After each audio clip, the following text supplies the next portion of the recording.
Hello students, आज हम लोग डिटर्मिनेंट का लास्ट लेक्चर डिस्कस करने जा रहे हैं। लेकिन इस लेक्चर को अच्छे से समझने के लिए इससे जो पीछे लेक्चर दिया गया था, लेक्चर नंबर 10, वो लेक्चर नंबर 10 को अच्छे से रिवाइज करना ज़रूरी है।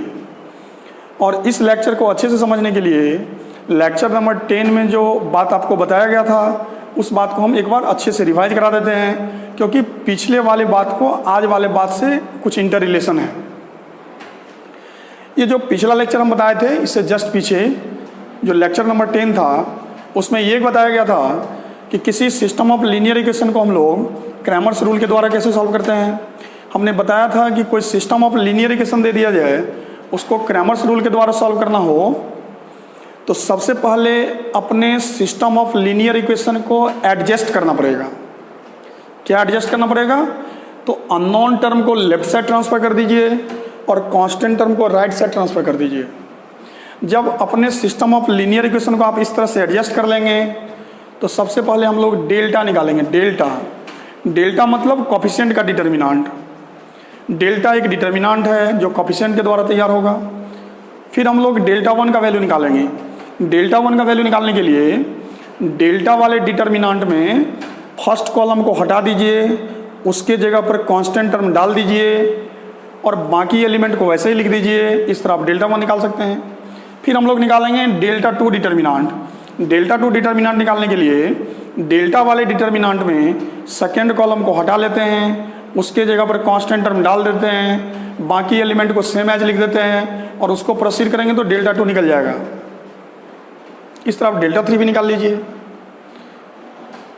जब हम लोग डेल्टा 1, डेल्टा 2, डेल्टा 3 निकाल लेते हैं तब हम लोग क्रैमर्स रूल लगा सकते हैं। क्रैमर्स रूल का एक रिलेशन हम लोग याद किए थे कि x का वैल्यू निकालने के लिए यूज डेल्टा इंटू एक्स बराबर डेल्टा 1 रिलेशन, y का वैल्यू निकालने के लिए use delta into y equal to delta 2 relation, z का वैल्यू निकालने के लिए यूज डेल्टा इंटू जेड बराबर डेल्टा 3 रिलेशन। इसके बाद हम लोग ये भी सीखे थे कि क्रैमर्स रूल के द्वारा किसी सिस्टम ऑफ इक्वेशन के पास यूनिक सोल्यूशन है या किसी सिस्टम ऑफ इक्वेशन के पास नो सोल्यूशन है या किसी सिस्टम ऑफ लीनियर इक्वेशन के पास इनफाइनाइट सोल्यूशन है, इस बात को हम लोग चेक कर सकते हैं। साथ साथ क्रैमर्स रूल के द्वारा हम लोग ये भी चेक कर सकते हैं कि कोई system of linear equation consistent कहलाएगा या फिर कोई system of linear equation inconsistent कहलाएगा। कोई system of linear equation consistent है, इसका मतलब सॉल्व करने पर सिस्टम ऑफ लीनियर इक्वेशन के पास सॉल्यूशन एग्जिस्ट करेगा।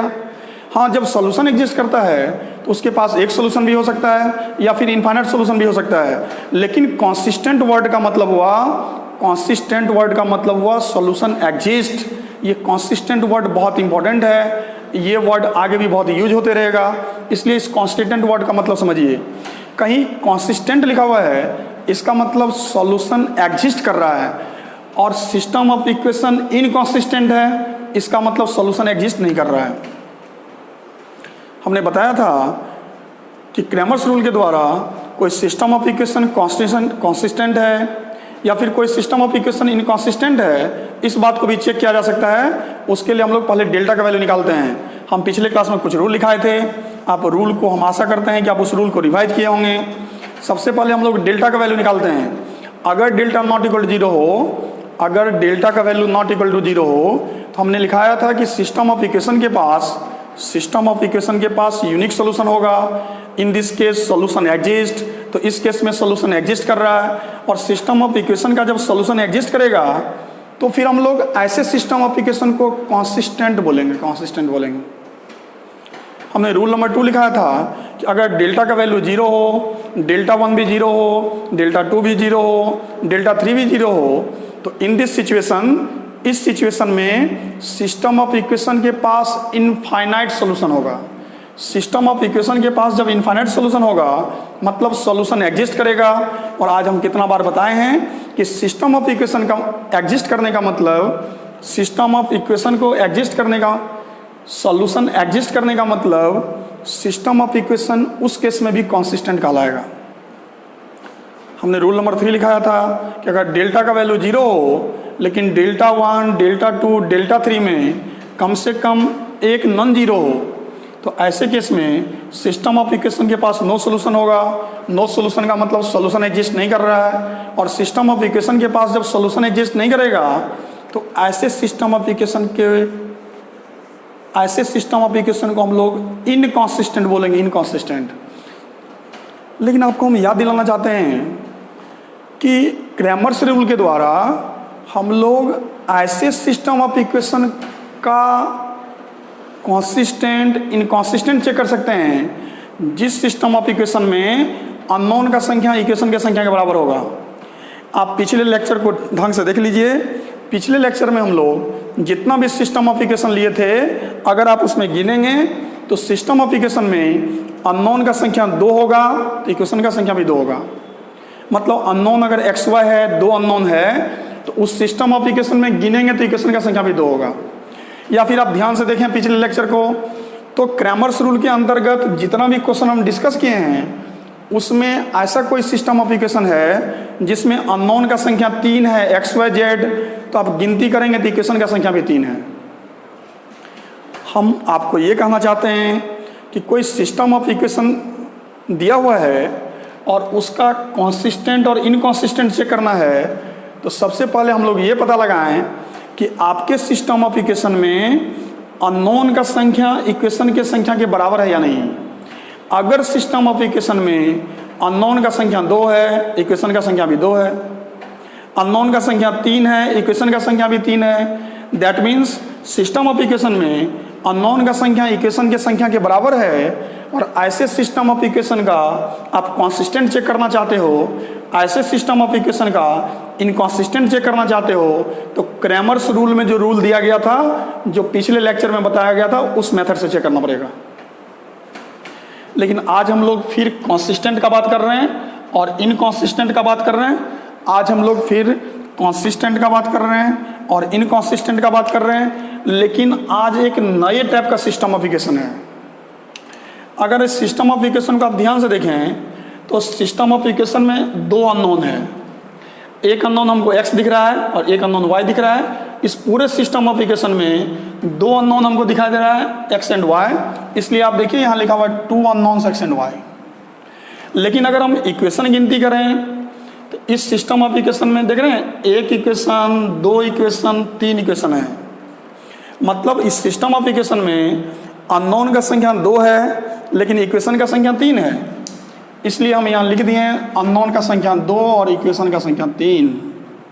मतलब आज हम लोग एक नए टाइप के सिस्टम ऑफ इक्वेशन के बारे में बात कर रहे हैं। पिछले क्लास में क्रैमर्स रूल में हम लोग उस सिस्टम ऑफ इक्वेशन के बारे में बात किए थे जिस सिस्टम ऑफ इक्वेशन में अननोन का संख्या 2 तो इक्वेशन का संख्या भी 2, अननोन का संख्या 3 तो इक्वेशन का संख्या भी 3। लेकिन आज हम लोग ऐसे सिस्टम ऑफ इक्वेशन के बारे में बात कर रहे हैं जो सिस्टम ऑफ इक्वेशन में अननोन का संख्या कम रहेगा और इक्वेशन का संख्या उससे एक ज़्यादा रहेगा।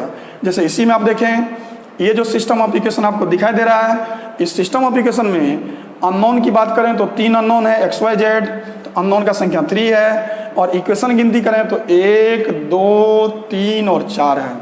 मतलब अननोन के संख्या से इक्वेशन का संख्या 1 ज़्यादा है। हम आपको ये सिखाना चाहते हैं कि कभी भी कॉन्सिस्टेंट इनकॉन्सिस्टेंट चेक करना हो या कॉन्सिस्टेंट इनकॉन्सिस्टेंट का डिस्कशन करना हो तो पहले आप ये मिला लें कि आपके सिस्टम ऑफ इक्वेशन में अननोन का संख्या इक्वेशन के संख्या के बराबर है या नहीं है। अगर अननोन का संख्या इक्वेशन के संख्या के बराबर है तो फिर आप क्रैमर्स रूल के मदद से कंसिस्टेंट इनकॉन्सिस्टेंट का डिस्कशन करें। लेकिन अगर अननोन का संख्या कम हो और उस इक्वेशन का संख्या 1 ज़्यादा हो, अगर आपके सिस्टम ऑफ इक्वेशन में अननोन का संख्या कम हो और इक्वेशन का संख्या 1 ज़्यादा हो और इस टाइप के नए सिस्टम ऑफ इक्वेशन का कंसिस्टेंट चेक करना हो, इस टाइप के नए सिस्टम ऑफ इक्वेशन का कंसिस्टेंट चेक करना हो, तो उसके लिए क्या रूल है, उस रूल को देखिए। उसके लिए रूल है कि पहले प्रत्येक इक्वेशन में कांस्टेंट टर्म को 0 कर दीजिए। ये नए टाइप का सिस्टम ऑफ इक्वेशन है। इस नए टाइप के सिस्टम ऑफ इक्वेशन का खासियत है कि अननोन का संख्या कम रहेगा, इक्वेशन का संख्या 1 ज़्यादा रहेगा। और ऐसे सिस्टम ऑफ इक्वेशन का कंसिस्टेंट चेक करना चाहते हो उसके लिए एक नया रूल दिया गया है। ये नया रूल क्या है कि प्रत्येक इक्वेशन में कांस्टेंट टर्म को 0 कर दीजिए। तो तो आप देख रहे हैं प्रत्येक इक्वेशन में कांस्टेंट को जीरो कर दिए हैं। उसके बाद एक डिटर्मिनेंट ले लीजिए। डिटर्मिनेंट फर्स्ट कॉलम पर कोफिशिएंट ऑफ एक्स को लिखिए a1 a2 a3। Second column पर कोफिशिएंट ऑफ वाई को लिखिए b1 b2 b3। Third column पर कांस्टेंट टर्म को लिखिए c1 c2 c3। और इस डिटर्मिनेंट का वैल्यू लाप्लास रूल से निकाल लीजिए। और अगर ये डिटर्मिनेंट का वैल्यू जीरो है, अगर डिटर्मिनेंट का वैल्यू निकालने पर जीरो हो जाएगा तो हम बोलेंगे कि ये जो नए टाइप का सिस्टम ऑफ इक्वेशन हमको दिख रहा है, ये नए टाइप का सिस्टम ऑफ इक्वेशन कंसिस्टेंट है। जैसे इसी में देखिए, ये ऐसा सिस्टम ऑफ इक्वेशन है जिसमें अननोन का संख्या 3 है और इक्वेशन का संख्या 4 है। ऐसे सिस्टम ऑफ इक्वेशन का कंसिस्टेंसी चेक करना चाहते हैं, मतलब ऐसे सिस्टम ऑफ इक्वेशन के पास सॉल्यूशन एग्जिस्ट करेगा या नहीं करेगा, ये बात चेक करना चाहते हैं। तो इस बात को चेक करने के लिए एक डिटर्मिनेंट ले लीजिए और इसके फर्स्ट कॉलम पर कोफिशिएंट ऑफ एक्स को लिखिए a1 a2 a3 a4। Second column पर कोफिशिएंट ऑफ वाई लिखिए b1 b2 b3 b4। c1 c2 c3 c4 d1 d2 d3 d4। हाँ, इस डिटर्मिनेंट का वैल्यू लाप्लास रूल से निकाल लीजिए। अगर आपका डिटर्मिनेंट वैल्यू जीरो आ जाए, अगर आपका डिटर्मिनेंट वैल्यू जीरो आ जाए तो फिर हम बोल देंगे कि इस टाइप का जो नया सिस्टम ऑफ इक्वेशन है ये कंसिस्टेंट है। हम ये कहना चाहते हैं कि अगर इस क्वांटिटी का डिटर्मिनेंट वैल्यू जीरो हो, अगर इस क्वांटिटी का डिटर्मिनेंट वैल्यू जीरो हो तो इस टाइप का नया सिस्टम ऑफ इक्वेशन कंसिस्टेंट कहलाएगा। मतलब इस टाइप के नए सिस्टम ऑफ इक्वेशन को सॉल्व करने पर सॉल्यूशन एग्जिस्ट करेगा। मतलब इस टाइप के नए सिस्टम ऑफ इक्वेशन को सॉल्व करने पर कोई न कोई एक्स वाई आपको मिल जाएगा। मतलब इस दुनिया में कोई न कोई एक्स वाई होगा जो आपके सिस्टम ऑफ इक्वेशन के प्रत्येक इक्वेशन को सेटिस्फाई करेगा। जिस वक्त ये वाला कंडीशन होल्ड कर जाता है, जिस वक्त ये कंडीशन होल्ड कर जाएगा, उस वक्त इस सिस्टम ऑफ इक्वेशन के पास इस सिस्टम ऑफ इक्वेशन, ये सिस्टम ऑफ इक्वेशन कंसिस्टेंट कहलाएगा। मतलब इस सिस्टम ऑफ इक्वेशन के पास सॉल्यूशन एग्जिस्ट करेगा। मतलब ऐसा एक्स वाई जेड का वैल्यू अवेलेबल हो जाएगा जो आपके सिस्टम ऑफ इक्वेशन के प्रत्येक इक्वेशन को सेटिस्फाई करेगा। इसको हम लोग दो तरह से यूज करते हैं। इससे रिलेटेड दो ढंग से क्वेश्चन आ सकता है। कभी कभी इस टाइप का कोई नया सिस्टम ऑफ इक्वेशन दे देगा, आपको कहेगा चेक करके बताइए कंसिस्टेंट है या इनकंसिस्टेंट है। इस मेथड से हम लोग चेक कर लेंगे। या फिर कभी कभी ऐसा भी क्वेश्चन आ सकता है कि इस टाइप का कोई सिस्टम ऑफ इक्वेशन दे देगा और उसका कंसिस्टेंसी चेक नहीं करना रहेगा। क्वेश्चन में दिया रहेगा कि इस टाइप का जो सिस्टम ऑफ इक्वेशन है ये कंसिस्टेंट है, ये बात गिवन रहेगा, ये बात दिया रहेगा। तो फिर हम लोग जब दिया रहेगा कि ये सिस्टम ऑफ इक्वेशन कंसिस्टेंट है तो फिर हम लोग इस कंडीशन को अप्लाई कर देंगे और अप्लाई करके उसी को प्रोसीड करेंगे। फिर हमारा क्वेश्चन बनके तैयार हो जाएगा। वीडियो को पॉज कर लीजिए, पॉज करके सबको अच्छे से नोट डाउन कर लीजिए।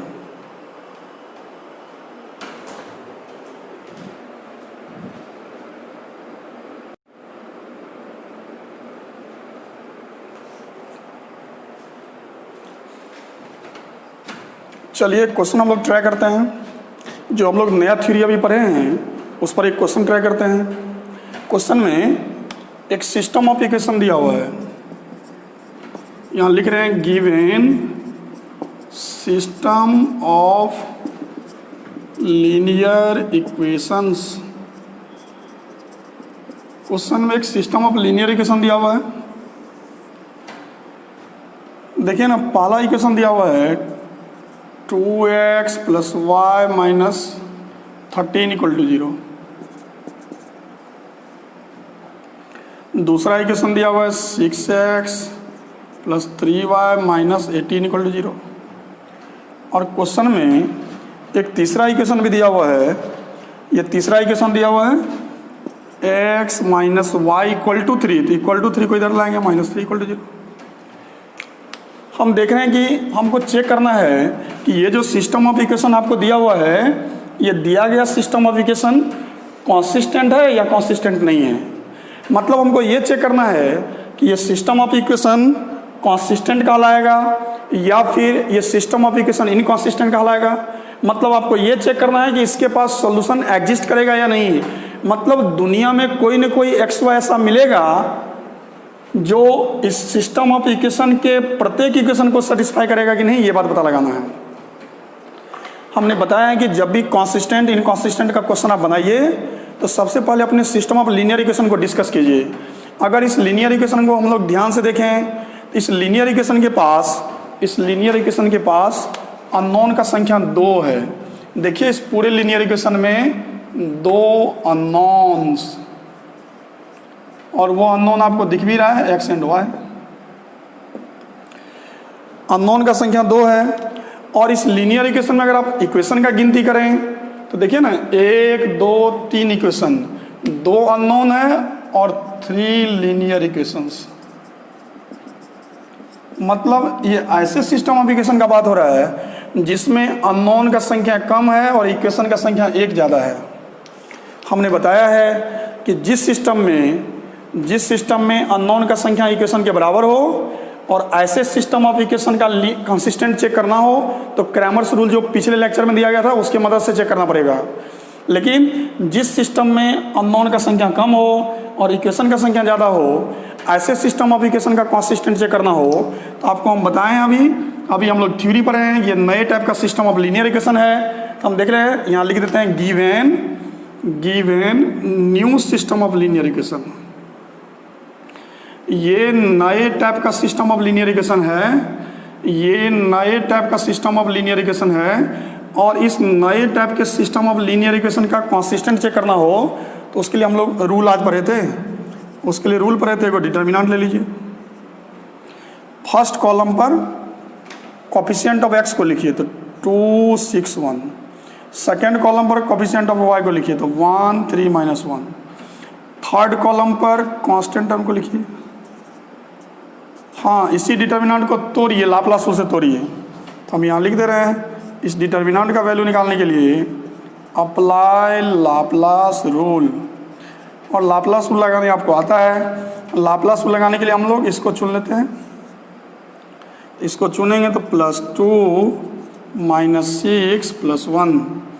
2 के सामने का रो कॉलम हटाएंगे, 3 -18 -1 -3। 6 के सामने का रो कॉलम हटाएंगे, 1 -13 -1 -3। और 1 के सामने का रो कॉलम हटाएंगे तो 1 -13 3 और -18। इसको कैलकुलेट कीजिए। इसको जब आप कैलकुलेट करेंगे तो कैलकुलेट करने पर इसका रिजल्टिंग वैल्यू -27 आ जाएगा। आप इसको कैलकुलेट करके अपने से देख लीजिए, ये कैलकुलेशन आप खुद से भी कर सकते हैं। अब हम बता सकते हैं कि ये जो डिटर्मिनेंट वैल्यू हमारा आया, ये 0 आया या नॉट 0 आया। तो आप देख रहे हैं कि इस गिवन डिटर्मिनेंट का वैल्यू जो हम लोग निकाले हैं ये तो नॉट 0 आ गया। हम लोग याद किए थे कि इस तरह के डिटर्मिनेंट का वैल्यू अगर 0 आ जाए तो ऐसे सिस्टम ऑफ इक्वेशन को कंसिस्टेंट बोलते हैं। इसका मतलब जब डिटर्मिनेंट वैल्यू 0 नहीं आया तो हम लिखेंगे यहाँ given system of equation is inconsistent. मतलब ऐसा सिस्टम ऑफ इक्वेशन इनकॉन्सिस्टेंट कहलाएगा। इसका मतलब क्या हुआ? Means solution not exist. इसका मतलब सॉल्यूशन एग्जिस्ट नहीं करेगा। इसका मतलब क्या हुआ? No x, y is possible for which given system of equation is satisfied. इसका मतलब ये हुआ कि इस दुनिया में कोई ऐसा एक्स वाई नहीं मिलेगा, इस दुनिया में कोई ऐसा एक्स वाई नहीं मिलेगा जो आपके सिस्टम ऑफ इक्वेशन के प्रत्येक इक्वेशन को सेटिस्फाई कर दे। इस तरह कोई सिस्टम ऑफ इक्वेशन दे दिया जाए और ये नए टाइप का सिस्टम ऑफ इक्वेशन दे दिया जाए तो ये नए टाइप का सिस्टम ऑफ इक्वेशन कॉन्सिस्टेंट है या इनकॉन्सिस्टेंट, इसको हम लोग आराम से चेक कर सकते हैं। वीडियो पॉज कर लीजिए, पॉज करके सबको पहले अच्छे से नोट डाउन कर लीजिए।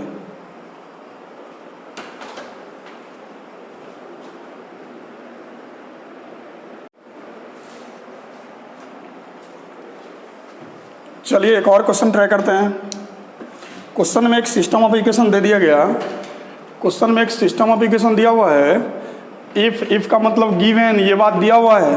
पिछले क्वेश्चन में चेक करके दिखाना था कि सिस्टम ऑफ इक्वेशन कॉन्सिस्टेंट है या फिर सिस्टम ऑफ इक्वेशन इनकॉन्सिस्टेंट है, लेकिन इस क्वेश्चन में चेक करके नहीं दिखाना है।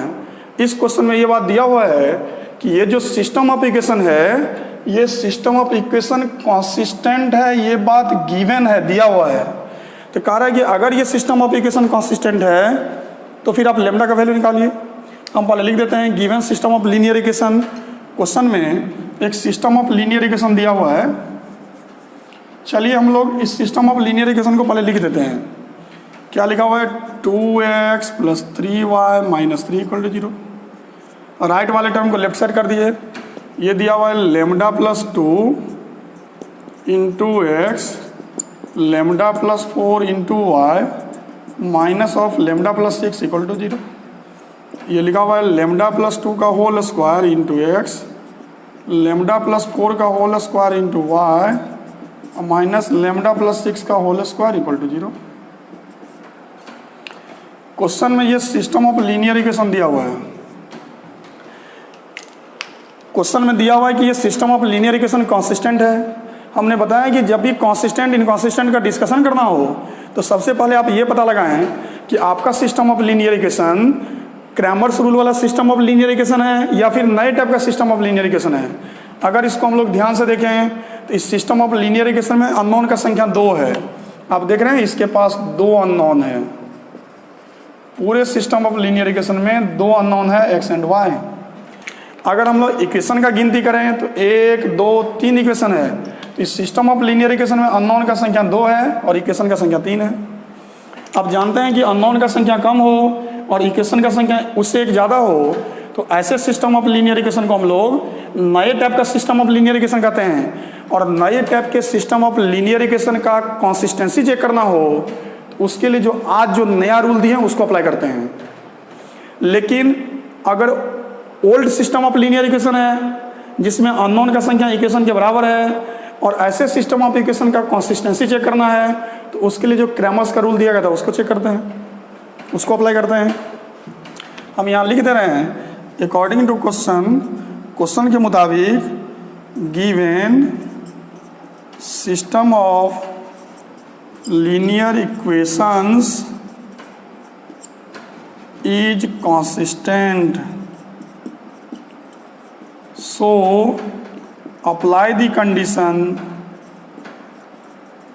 जब दिया हुआ है कि system of linear equation consistent है तो हम लोग कंडीशन अप्लाई करेंगे। तो कंडीशन क्या था आपको याद होगा, डिटर्मिनेंट = 0, फर्स्ट कॉलम पर कोफिशिएंट ऑफ x तो 2 लेमडा + 2 यहाँ हो गया लेमडा + 2 का होल स्क्वायर। सेकेंड कॉलम पर कोफिशिएंट ऑफ y 3 लेमडा + 4 और लेमडा + 4 का होल स्क्वायर। यहाँ होगा -3 माइनस ऑफ लेमडा + 6 और माइनस ऑफ लेमडा + 6 का होल स्क्वायर। करना क्या है, जो कंडीशन आप अप्लाई किए हैं इस कंडीशन को प्रोसीड करना है। इस कंडीशन को प्रोसीड कर दीजिए। तो लेफ्ट साइड जो डिटर्मिनेंट आपको दिख रहा है इस डिटर्मिनेंट पर अप्लाई कर दीजिए, apply Laplace rule. Left side के डिटर्मिनेंट पर लाप्लास रूल अप्लाई कर दीजिए, राइट साइड = 0 लिखते जाइए और इसी इक्वेशन को सॉल्व कर लीजिए और सॉल्व करके लेमडा का वैल्यू फाइंड कर लीजिए। जो लेमडा का वैल्यू आएगा यही आपका फाइनल आंसर होगा। और ये सब काम हम लोग खुद से भी कर सकते हैं। वीडियो पॉज कर लीजिए, पॉज करके सबको अच्छे से नोट डाउन कर लीजिए।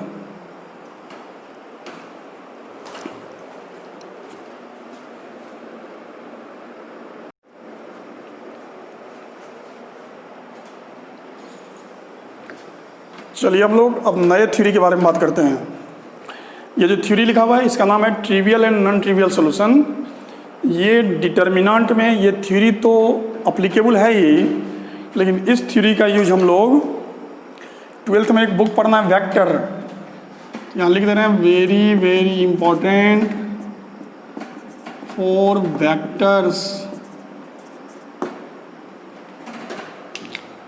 जब एक बुक हम लोग को पढ़ना है 12th में वेक्टर, तो जब हम लोग वेक्टर पढ़ेंगे उस वेक्टर के पढ़ते समय भी इस थ्योरी का बहुत यूज करेंगे, इसलिए इस थ्योरी का यूज अभी भी है और जब वेक्टर पढ़ेंगे वहाँ भी है, इसलिए इसको आप अच्छे से समझ लीजिए। हमने बताया था डिटर्मिनेंट के पिछले लेक्चर में कि सिस्टम ऑफ इक्वेशन कितने वैरायटीज का होता है। हमने बताया था एक theory types of system of linear equation. हम बताए थे कि किसी सिस्टम ऑफ लीनियर इक्वेशन में पहले वाले इक्वेशन का भी कांस्टेंट टर्म 0, दूसरे इक्वेशन का भी कांस्टेंट टर्म 0, तीसरे इक्वेशन का भी कांस्टेंट टर्म 0 हो।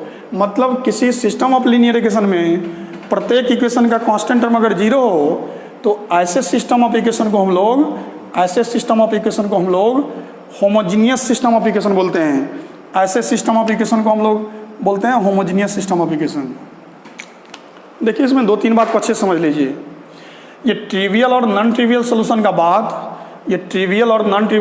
का बात सभी टाइप के सिस्टम ऑफ लीनियर इक्वेशन में नहीं होता है। ट्रिवियल और नॉन ट्रिवियल सोल्यूशन का बात सिर्फ और सिर्फ homogeneous system of linear equation में होता है। मतलब ऐसे सिस्टम ऑफ लीनियर इक्वेशन में होता है जिस सिस्टम के प्रत्येक इक्वेशन में कांस्टेंट टर्म का मान 0 है। इसलिए कहीं ट्रिवियल सोल्यूशन का बात हो रहा है क्वेश्चन में, कहीं नॉन ट्रिवियल सोल्यूशन का बात हो रहा है, तो आप समझ जाइए कि जो सिस्टम ऑफ लीनियर इक्वेशन आपको दिया गया था वो निश्चित रूप से होमोजीनियस है। इसको आप चेक करके भी देख सकते हैं, प्रत्येक इक्वेशन का कांस्टेंट टर्म 0 होगा। मतलब बस 4-5 बात इसमें अच्छे से याद करना है कि ट्रिवियल और नॉन ट्रिवियल सोल्यूशन का बात सिर्फ और सिर्फ homogeneous system of linear equation में करते हैं। किसी homogeneous system of linear equation को सॉल्व करने पर अगर प्रत्येक अननोन का मान 0 आ जाए, ठीक है ना, एक्स अननोन भी 0 है, वाई भी 0 है, जेड भी 0 है, अगर प्रत्येक अननोन का मान 0 हो तो ऐसे सोल्यूशन को हम लोग ट्रिवियल सोल्यूशन कहते हैं। जैसे देखिए यहाँ लिखा हुआ है द सोल्यूशन होमोजीनियस सिस्टम का ऐसा सोल्यूशन जिसमें x Y z all 0, homogeneous system का ऐसा सोल्यूशन जिसमें प्रत्येक अननोन का मान 0 हो तो ऐसे सोल्यूशन को हम लोग ट्रिवियल सोल्यूशन कहते हैं, ट्रिवियल सोल्यूशन। लेकिन होमोजीनियस सिस्टम का ऐसा कोई सोल्यूशन जिसके पास X Y Z not all 0, माने तीनों एक साथ 0 नहीं होगा। हो सकता है कि x 0 हो, y 0 हो, z 0 नहीं हो, या हो सकता है कि x 0 हो लेकिन y और z 0 नहीं हो। मतलब नॉन ट्रिवियल सोल्यूशन में x y z not all 0। मतलब कोई होमोजीनियस सिस्टम है उसमें प्रत्येक अननोन का मान 0 है, तब हम कमेंट करेंगे कि होमोजीनियस सिस्टम के पास ट्रिवियल सोल्यूशन है। और अगर कोई होमोजीनियस सिस्टम है उसमें x y z not all 0 है तो हम कमेंट करेंगे कि हमारे होमोजीनियस सिस्टम के पास नॉन ट्रिवियल सोल्यूशन है। और नॉन ट्रिवियल सोल्यूशन को हम लोग नॉन जीरो सोल्यूशन भी बोलते हैं। मतलब 2-3 बात को अच्छे से याद कर लीजिए। ट्रिवियल और नॉन ट्रिवियल सोल्यूशन का बात हमेशा homogeneous system of linear equation में करते हैं। दूसरी बात, जिस होमोजीनियस सिस्टम में प्रत्येक अननोन का मान 0 हो ऐसे सोल्यूशन को ट्रिवियल सोल्यूशन कहते हैं। जिस होमोजीनियस सिस्टम में प्रत्येक अननोन का मान नॉट 0 हो, प्रत्येक अननोन नॉट ऑल 0 हो तो ऐसे सोल्यूशन को हम लोग नॉन ट्रिवियल सोल्यूशन या उसको हम लोग नॉन जीरो सोल्यूशन कहते हैं। ये लिखा हुआ इंपॉर्टेंट पॉइंट्स क्वेश्चन बताने के लिए सब बात को याद कर लीजिए। इस दुनिया में जितना भी homogeneous system of linear equation है, उसको सॉल्व करने पर ऑलवेज कंसिस्टेंट, मतलब उसको सॉल्व करने पर सॉल्यूशन हमेशा एग्जिस्ट करता है। ये लिखा हुआ कंडीशन फॉर ट्रिवियल सोल्यूशन, किसी होमोजीनियस सिस्टम के पास ट्रिवियल सोल्यूशन तभी होगा जब इस कंडीशन को फॉलो करेगा।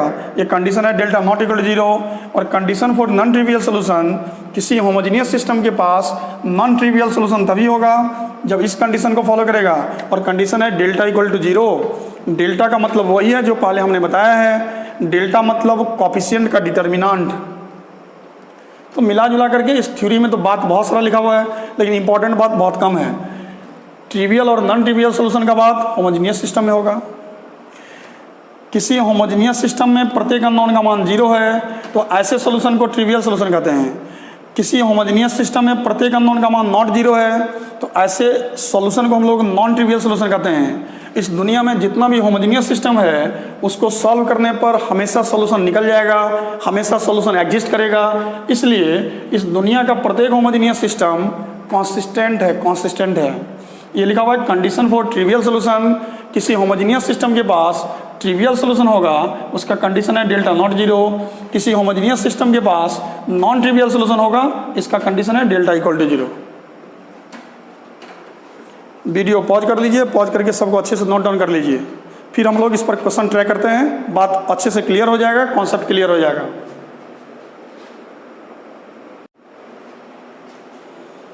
चलिए ट्रिवियल और नॉन ट्रिवियल सॉल्यूशन पर हम लोग एक क्वेश्चन ट्राई करते हैं।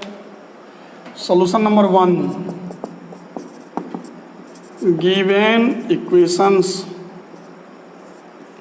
चलिए हमारा इक्वेशन दिया हुआ है a equal to x by y minus z, इसको क्रॉस मल्टीप्लाई करके लिखिए तो x equal to a y minus a z, सबको लेफ्ट साइड लाइए तो x माइनस ए वाई और माइनस नहीं plus a z equal to zero. चलिए सेकेंड इक्वेशन को प्रोसीड करते हैं, b equal to y by z minus x, cross multiply करेंगे तो b y equal to b z minus b x. अगर हम लोग राइट वाले टर्म को लेफ्ट साइड ले आए तो ये होगा b x plus y minus b z equal to zero.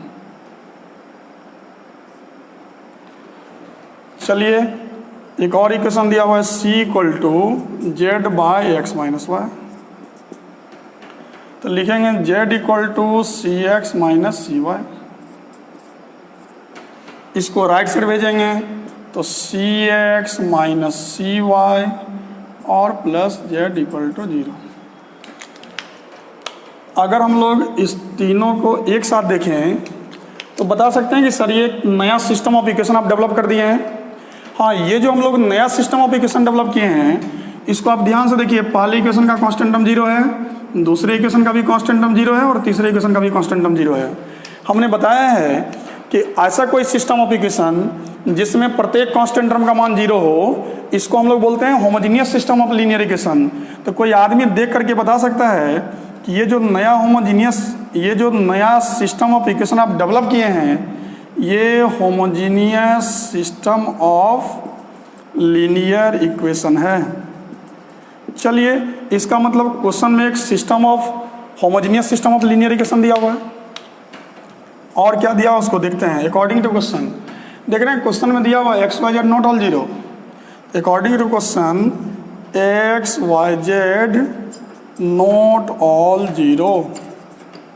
हाँ, जब अभी हम लोग ट्रिवियल और नॉन ट्रिवियल सोल्यूशन का थ्योरी याद किए थे, कहीं लिखा हुआ हो कि x Y z all zero है इसका मतलब ट्रिवियल सोल्यूशन, और कहीं लिखा हुआ है कि x Y Z not all zero है तो ऐसे सोल्यूशन को हम लोग नॉन ट्रिवियल सोल्यूशन बोलते हैं। तो हम लिखेंगे this means homogeneous system has non trivial solution. हाँ, जब होमोजीनियस सिस्टम के पास नॉन ट्रिवियल सॉल्यूशन है तो इसलिए अप्लाई द कंडीशन, इसलिए हम लोग नॉन ट्रिवियल सॉल्यूशन का कंडीशन अप्लाई करेंगे delta equal to zero and proceed. इस कंडीशन को अप्लाई करेंगे और इसी को आगे बढ़ाएंगे, प्रोसीड करेंगे। चलिए डेल्टा मतलब कोफिशिएंट का डिटर्मिनेंट। चलिए कोफिशिएंट का डिटर्मिनेंट, तो कोफिशिएंट की बात करें तो 1 बी और सी, और y के कोफिशिएंट की बात करें तो माइनस ए 1 माइनस सी, और कांस्टेंट टर्म की बात करें तो a माइनस बी और 1। करना कुछ नहीं है, इसी रिलेशन को प्रोसीड करना है।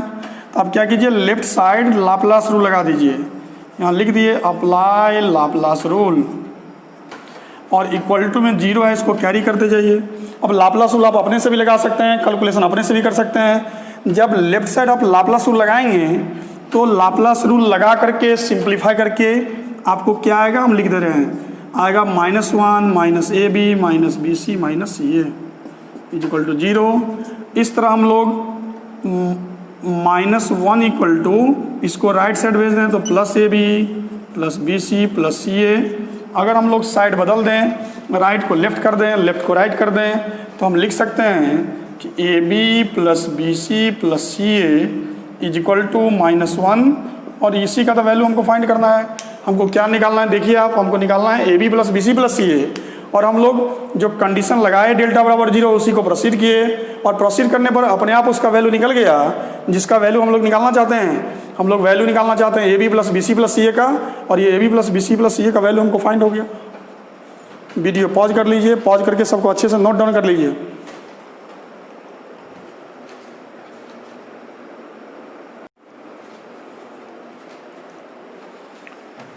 चलिए एक और क्वेश्चन ट्राई करते हैं।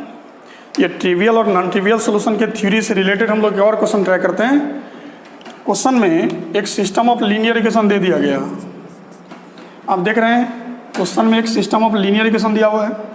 इस सिस्टम ऑफ लीनियर इक्वेशन को ध्यान से देखें तो पहले वाली इक्वेशन का भी कांस्टेंट टर्म 0 है, दूसरे इक्वेशन का भी कांस्टेंट टर्म 0 है और तीसरे इक्वेशन का भी कांस्टेंट टर्म 0 है। किसी सिस्टम ऑफ लीनियर इक्वेशन में प्रत्येक इक्वेशन का कांस्टेंट टर्म 0 हो तो आप बता सकते हैं सर ये homogeneous system of linear equation है।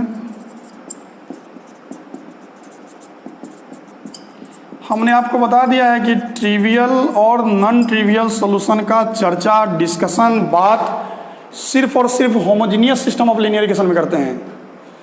क्वेश्चन में दिया हुआ है कि ये जो homogeneous system of linear equation है इसके पास नॉन ट्रिवियल सॉल्यूशन है। ये बात क्वेश्चन में दिया हुआ है। तो कह रहा है कि अगर इसके पास नॉन ट्रिवियल सॉल्यूशन है, अगर इस सिस्टम के पास नॉन ट्रिवियल सॉल्यूशन है तो फाइंड द वैल्यू ऑफ के, के का वैल्यू निकालिए। तो फिर जो दिया हुआ उसको हम लोग लिखते हैं अकॉर्डिंग टू क्वेश्चन। क्वेश्चन के मुताबिक गिवन